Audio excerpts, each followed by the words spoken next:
As was mentioned, the study started back in 2006 when we signed an agreement with the Department of Water Resources to initiate the feasibility study. And back at that time, the focus was really on the Delta risk management strategy. This study kind of started as a mechanism to get the Corps involved in the DREAM study so that we could participate in that study. So for the first couple of years, that's largely what the core effort was participating in DREAMs and helping to review and produce some of those documents. And then 2008, 2009, we kind of started to transform into, as DREAMs, the first phase of DREAMs kind of wrapped up, we started to transform into what the feasibility study really would look like for the Corps. So we spent a few years at that point developing the real foundation of the study, defining what problems we would try to solve, what kind of opportunities there might be to solve those problems, and all of that working with the Department of Water Resources and having semi-quarterly agency coordination meetings that involve some of the Delta Stewardship Council staff over the years, and we're proceeding down that road of a broader flood risk management and ecosystem restoration investigation to determine federal interest within the Delta. In about 2012, the Corps changed direction somewhat in our process for feasibility studies. If you're familiar with the 333 or SMART planning process, we changed the process by which we conduct feasibility studies changed quite a bit to accelerate the timelines and kind of come to an answer more quickly on defining federal interest. So we had a series of rescoping charrettes in 2012 to kind of change the strategy of the study, and that really frames what I'm going to walk through with you today, because it kind of helps define why we started out as this broader flood risk management ecosystem restoration Delta-wide, and as I'm sure you're aware, our final recommendation is solely focused on ecosystem restoration in a smaller area. I want to point out it's an interim recommendation. The report that's out right now is an interim report, and so we do have an open authority to continue that investigation as we move forward. Just kind of wanted to frame it as we move forward, walking through the slides. So where we are in that process, as was mentioned, draft reports out for review right now, concurrent public agency, various technical reviews, and the general process moving forward is as those reviews are finalized, comments will be incorporated, changes we made as necessary, and assuming all of that goes as planned, we'll have a final report out sometime in the fall and winter, which will essentially transform into a recommendation to Congress for some sort of authorization for design and construction of a joint federal and state project. So just kind of wanted to set the framework for where we are in that process. Right now we're trying to define where the federal interest is to recommend a project for design and construction. So relatively speaking, we're still early on in that process. I don't know if I need to advance slides or... Oh, yeah, you have. Okay, there we go. So the study area, I want to point out that we're talking about the legal delta in Sassoon Marsh, but there are also various other core investigations that overlap within that legal delta footprint. The American River Common Features Project extends down into the Delta. The West Sacramento General Reevaluation Report extends into the Delta. We have the Lower San Joaquin River Feasibility Study in the Stockton area. All of that to say we're looking at flood risk management for the purpose of this Delta study solely at in-Delta flood risk. We're not looking at the Sacramento area. We're not looking at the Stockton area, knowing that those areas do extend into the Delta, but they're being addressed through other studies.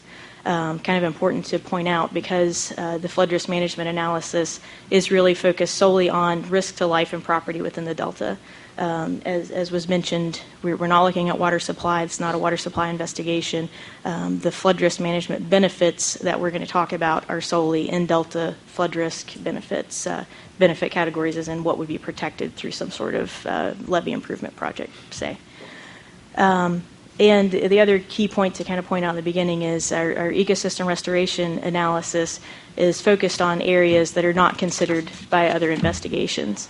Can I ask a quick question on that? Sorry to interrupt. Approximately what acreage did that leave you with? Because it just seems like most of the delta has been looked at or is being looked at right now by one agency or another to be considered for restoration. You're absolutely right, and that's key, I think, as we move forward. I'll get to a map here in a couple of slides that will kind of help illustrate what we found as the general measures that we could come up with outside of the areas under consideration by others. And relatively speaking, you're exactly right. It is a much smaller percentage. I couldn't tell you the acreage off the top of my head, but it's a major planning constraint. So we have two overall goals, and if I haven't answered your question fully, hopefully I'll get to it in that next slide. If not, stop me again.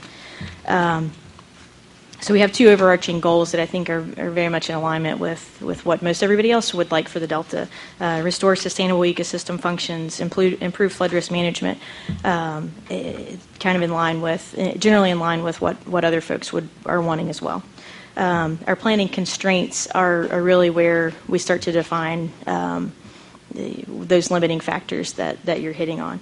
And that's that any formulated alternatives or a recommended plan can't impede BDCP, and it can't be dependent upon BDCP.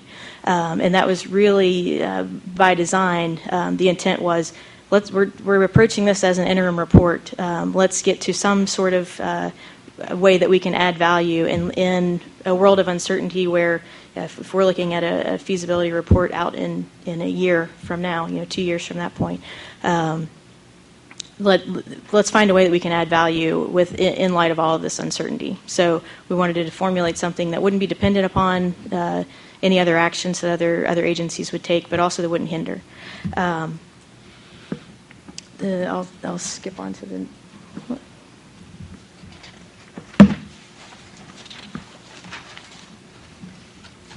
Here we go. So I'm gonna hit on flood risk management analysis first, and then I'll move into the restoration, where I think I'll get to the bulk of the answer to your question. Our flood risk management assessment. The bottom line is really federal flood risk management projects have to save more in prevented damage than they cost to build. So in other words, our benefit to cost ratio has to be greater than 1.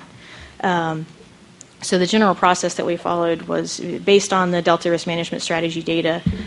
We selected 4 areas that we felt were the most likely contenders to meet those criteria, meet that benefit to cost ratio criteria. And that was Bethel Island, Walnut Grove, Discovery Bay, and Isleton. So we were using this as kind of a screening tool to let's look at these best case scenarios first to see if those pencil out. So we really did approach this as a best case scenario. In other words, we wanted to try to maximize the benefits and keep costs down as much as possible to try to see if any of these areas could be carried forward for further evaluation. And the bottom line is our best benefit to cost ratio was in the Isleton area, and that was 0.76. So none of these areas, and again, based on in-delta risks, in-delta life and property within the delta at risk, not looking at water supply benefits, which I think is key. Based on that assessment, none of these areas could be carried forward for consideration for federal investment, and that's really what it comes down to is that economic analysis. I think it's important to note that we do acknowledge that there's still a life loss risk within the delta, just because the economics don't pencil out to recommend a federal levy investment, and this is getting at the structural versus non-structural solutions. We try to be very clear in our report, in our message, that there's a risk, there's a flood risk within the delta, and there's a risk to life, and we strongly recommend the extended and continued flood risk management or non-structural flood risk management actions such as risk communication and advanced warning systems, furthered evacuation planning, things that can be done by the federal government, the Corp, and others to reduce flood risk in the delta without the billions of dollars of cost to do some sort of structural fix. There are other things that can be done to help reduce that risk, and we want to really highlight the importance of that. Any questions on the flood risk management before I kind of change gears into restoration? Okay. Proceed. So the ecosystem restoration, and this is the map that I think really kind of gets to the heart of your question. The process that we followed is we basically started with some general measures, things like restore tidal marsh, restore riparian habitat, and then began to look for locations where those types of measures could be implemented. And as is quite obvious, that was largely limited by our planning constraint of avoiding areas that were under consideration by others. So the map that you see in the top right is basically the laundry list of restoration opportunities that we saw outside of areas under consideration by others. And we basically then screened those areas: Steamboat and Sutter Slough, South McCollum, Medford Island, Franks Tract, Little Franks Tract, and Big Break. Basically screened those based on parametric costs. Generally, how much would it cost to do that restoration, and kind of what it comes down to is how much does it cost to get an acre of restored habitat. Obviously, there's a quality factor, but in general, first look was what's the general cost per acre. And the drivers in this, the costs were setback levies and land values. The big driver is setback levies. When we identified two areas that wouldn't require setback levies, Big Break, Franks Tract, and Little Franks Tract, already flooded areas that would not require setback levies at the millions of dollars of cost that would add per acre. Go ahead. But one of the issues for us, of course, is whether this is high value, medium value, low value habitat restoration. I think the tentative staff view is it's pretty low value because well-flooded land is not automatically guaranteed to be rehabitable in anything like an original condition. Was that kind of consideration part of your thought? It was, and kind of from the opposite perspective of this is the concept is built off of some restoration that the Corps undertook in the 90s at Donlin Island, just at the western tip of Sherman Island. It was a flooded area that was actually used for mitigation for some deepening work that was done on the Stockton Deepwater Ship Channel. And quite extensive monitoring done afterwards, and it's been still a successful tidal marsh there at Donlin Island that started out as open water habitat. So from that kind of perspective, that's really more the perspective we were coming through from. Is we have a tried and tested action, very similar, basically very very similar concept to what we're proposing here. Am I correct that if we were calling this for environmental purposes a project, the project is the improvements to the ship channel, and the environmental action you're taking is related to that project? Is that a fair characterization? From the Corps perspective, this is a standalone ecosystem restoration project. Would you be doing it but for the dredge material that is available? The dredge material that's available is what brings the cost down to a competitive cost per acre. I don't think a project from the Corps' perspective that is primarily ship channel with some incidental, maybe kind of environmental benefit is bad or a sin. I'm not suggesting that, but it's not the same thing as a habitat preservation project per se. So I want to make sure standalone. I don't understand the phrase standalone. So I want to make sure that I haven't told that part of the story yet, that this is not tied to the deepening of the Stockton Channel. We're talking about previously dredged material being used to good portion of which is currently stored somewhere. Right. Yeah. Right. So I don't know if that. Okay. So from this perspective, so how we approached this restoration project was the first goal was not to use dredged material. It was where we need material to be able to reach that target elevation. Where is material? We happen to have this material potentially available, and kind of pursued it from that perspective. Okay, so we've kind of already jumped to the punch that the selected areas to consider for the final array of alternatives were at Big Break, Little Franks Tract, and Franks Tract. And as I mentioned, it's using the same techniques that the Corps used in the early 90s for Donlin Island mitigation. It's tried and tested and successful tidal marsh habitat. And the general concept and the lessons learned from Donlin and from the other Bay Area projects is the real key for successful restoration is hitting the target elevation.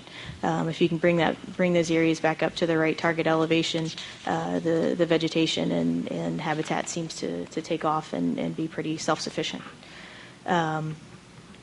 And the infill material there would come from both the existing maintenance dredging operations and stockpiled material from previous dredging actions.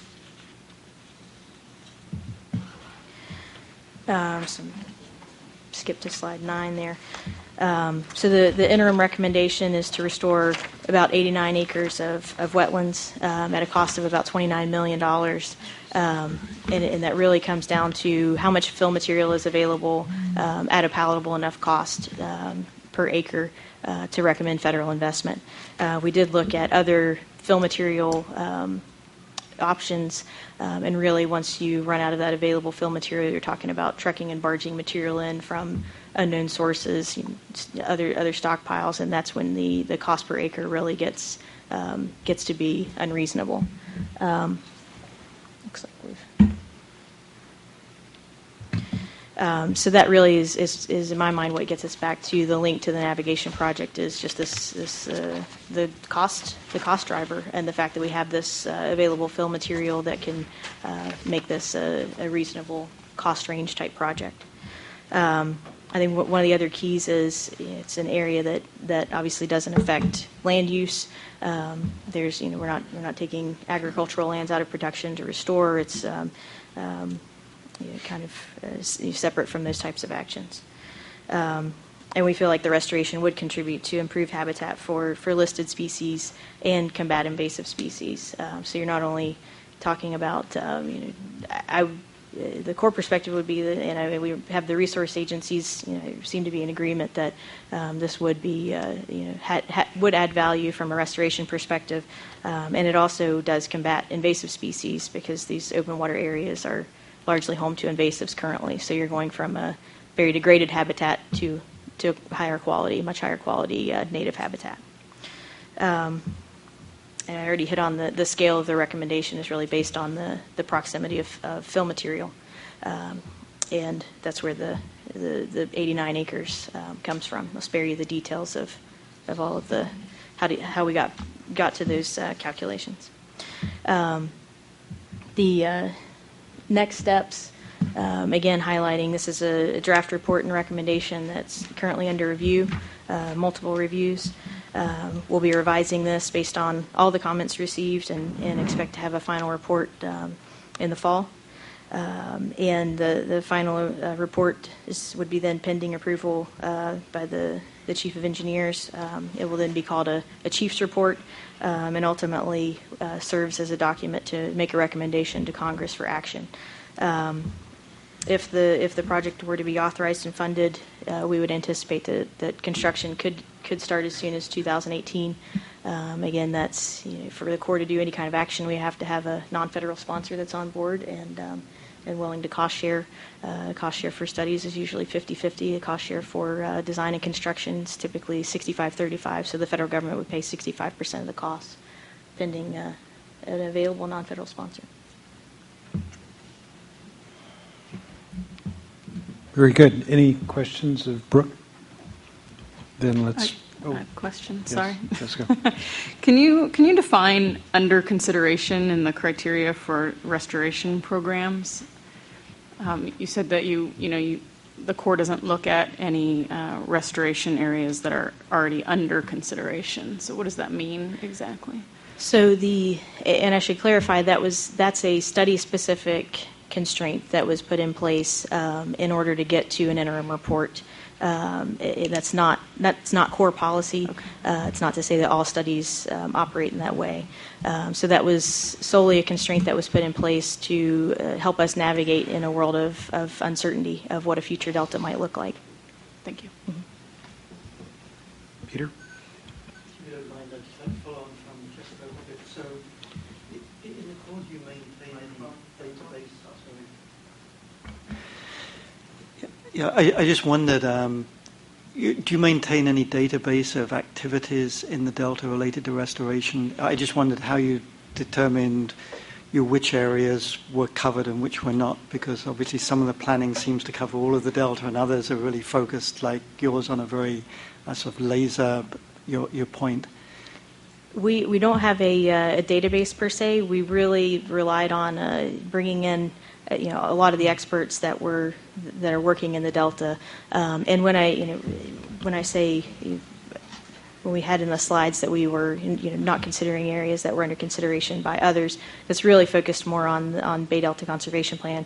Obviously, we don't want to recreate another, if somebody else has some other sort of smaller scale, but the focus is really on Bay Delta Conservation Plan, and that has been a challenge over the last year and a half or so because that's changing. And so that's so we've been relying on draft reports as they come out, coordination with other folks working on those efforts and that type of thing. But no, we don't have an overall database. Although we in the beginning several years ago we had a kind of a tracking matrix that was about 6 feet long of all the various planning efforts in the Delta to try to get our arms around that very thing. That has been helpful. Mm-hmm. Can you share that document with us? I would be glad to. It hasn't been kept up to date, but I'd be glad to share the old version with you. We'd be happy to receive it, I'm sure.